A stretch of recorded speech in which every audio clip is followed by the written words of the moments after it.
বাংলা শস্য বিমা প্রকল্পে অনেকেরই এরকম রয়েছে, claim not reported at if any will get updated, বা আপনার অনস্ক্রিনে যেটা দেখতে পাচ্ছেন, claim is not at generated against the given policy number. Bajaj অ্যালায়েন্সে আপনারা এখান থেকে ক্লিয়ার দেখতে পাচ্ছেন যে এই প্রকল্পের মাধ্যমে কৃষকরা আবেদন করেছেন ফসলের ক্ষতিপূরণের জন্য, কিন্তু তাদের ক্লেম স্ট্যাটাস এইরকম। তিনারা কি টাকা পাবেন? এই উত্তর পেতে হলে আপনাদের কয়েকটা স্টেপ অবশ্যই ফলো করতে হবে। তো তার আগে আমাদের চ্যানেলে নতুন হলে অবশ্যই চ্যানেলটিকে সাবস্ক্রাইব করে অন্যদের শেয়ার করবেন। প্রথমে আপনাদেরকে জানিয়ে রাখি, বাংলা শস্য বিমা প্রকল্প ফসলের ক্ষতিপূরণের জন্য পশ্চিমবঙ্গ রাজ্য সরকার এই প্রকল্প শুরু করেছেন, এবং এই প্রকল্পের মাধ্যমে অর্থাৎ আপনি যে ফসলের ক্ষতিপূরণের জন্য বিমা করাচ্ছেন, ফসল বিমা, তার জন্য প্রিমিয়াম রাজ্য সরকার দিয়ে থাকে সম্পূর্ণ। এটা একটা বিষয় আপনাকে আগে জানিয়ে যাচ্ছি।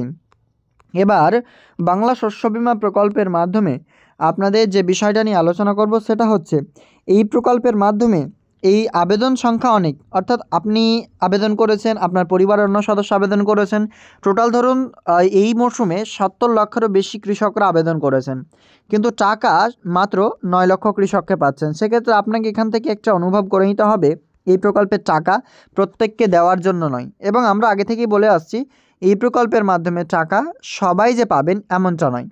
টাকা দেওয়া হবে শুধুমাত্র যে সমস্ত এলাকায় ফসলের ক্ষতি হয়েছে, যে সমস্ত এলাকায় আপনার ক্ষতি হওয়ার পর আপনার অ্যাগেনস্টে রিপোর্ট করেছে, সেই সমস্ত এলাকাকেই দেওয়া হবে বা আপনাকেই দেওয়া হবে রিপোর্ট করা থাকলে।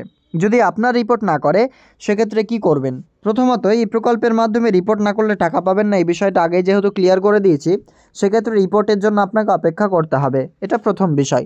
দ্বিতীয়ত হচ্ছে, এই প্রকল্পের রিপোর্টের পরে যেই অ্যামাউন্টটা শো করবে সেই টাকাটাই আপনি বর্তমানে এই প্রকল্পের মাধ্যমে পেয়ে যাবেন, এটা মাথায় রাখবেন। তো যে সমস্ত কৃষকদের বর্তমানে যে claim not reported at if any will get updated রয়েছে, তিনাদের টাকা ঢুকবে না, কিন্তু তিনাদের মধ্যে যদি তাদের স্ট্যাটাস ঠিক হয়ে যায়, মানে সেটা আপডেট যদি হয়ে যায়, সেক্ষেত্রেই কিন্তু তিনি টাকা পেয়ে যাবেন। কি বুঝলেন?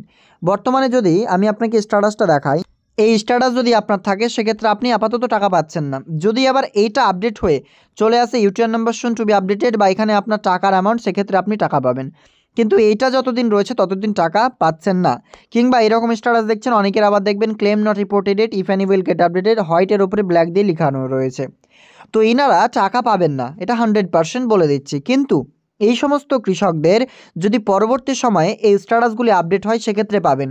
এর আগের মরশুমে বা এর আগের সময়গুলোতে আমরা দেখেছি, যাদের ক্লেম নট রিপোর্টেড ডেট ছিল তাদের বেশিরভাগ কৃষকদেরই কিন্তু পরে রিপোর্ট করা হয়েছে, অর্থাৎ 5-6 মাস পরে দেখছেন তিনারা কিন্তু টাকা পেয়েছেন। অর্থাৎ রিপোর্ট কিন্তু এখনই যে করবে এমনটা নয়। অনেক কৃষক, যেহেতু 9 লক্ষ কৃষক, তাদের রিপোর্ট করতে সময় লাগবে। তো এখনও পর্যন্ত 9 লক্ষ কৃষকদের যে সবারই টাকা ঢুকেছে সেটাও নয়, আস্তে আস্তে রিপোর্টগুলো করা হচ্ছে, এবং আপনারা এই প্রকল্পে আবেদন করে রেখেছেন, আপনাদেরও কিন্তু এই রিপোর্টটা করা হবে। তাই আপাতত আপনাকে অপেক্ষা করতে বলা হচ্ছে আপনাদের রিপোর্টের জন্য, এবং এই রিপোর্টটা আপনারা অবশ্যই আমাদের হোয়াটসঅ্যাপে কিন্তু যোগাযোগ করবেন। যখন যেটা আপডেট আসবে আপনারা সেখানেও জানতে পারবেন, আর সেখানে লিঙ্কটা পেয়ে যাবেন বাজাজ অ্যালায়েন্সের লিঙ্ক, সেখান থেকে আপনারা কিন্তু এই প্রকল্পের যে স্ট্যাটাস রয়েছে তা অনলাইনের মাধ্যমে আপনি দেখতে পাবেন। দেখুন, এখানে অনেকেই ভুল করছেন এবং অনেককে লিঙ্ক দিচ্ছে, তবুও তিনারা পাচ্ছেন না। কেন পারছেন না? যেটা লিঙ্ক দিচ্ছি সেখান থেকে ডিরেক্টলি, অর্থাৎ আমরা আমাদের যে হোয়াটসঅ্যাপ গ্রুপ থেকে যেনারা মেসেজ করেছিলেন তিনাদেরকে আমি ক্লিয়ার বোঝাচ্ছি বিষয়টুকু। স্ট্যাটাস চেক করার লিঙ্কটা ওপেন করবেন, এরকম দেখাবে। আপনারা অ্যাপ্লিকেশন সার্চই করছেন, এখানে যদি আপনি অ্যাপ্লিকেশন সার্চ করেন সেক্ষেত্রে পার্টিকুলার একটা অ্যাপ্লিকেশন দেখতে পাবেন, কিন্তু ফার্মার আইডি বা ভোটার নাম্বার, এই ফার্মার আইডিটা কি অনেকে বুঝতে পারছে না। ফার্মার আইডি হচ্ছে ভোটার নাম্বার। জাস্ট এখানে একবার ট্যাপ করবেন, দেন এখানে আপনি আপনার ফার্মার আইডিটা ইনপুট করে দেবেন। ফার্মার আইডি বলতে ভোটার নাম্বার, আবারও বলছি ভোটার নাম্বার ইনপুট করবেন, ক্যাপচা কোড দিয়ে সার্চ অপশনে ক্লিক করবেন। ক্যাপচা কোড এখানে না দেখালে ক্যাপচা কোড উপরে প্রেস করে রাখবেন, সিলেক্ট অল করবেন, কপি করবেন। দেখতে পাচ্ছেন 9 এবং 2 আছে। যদি সেটাও না দেখতে পান, এখান থেকে আপনারা ডেস্কটপ মোডটা অফ করে দেবেন।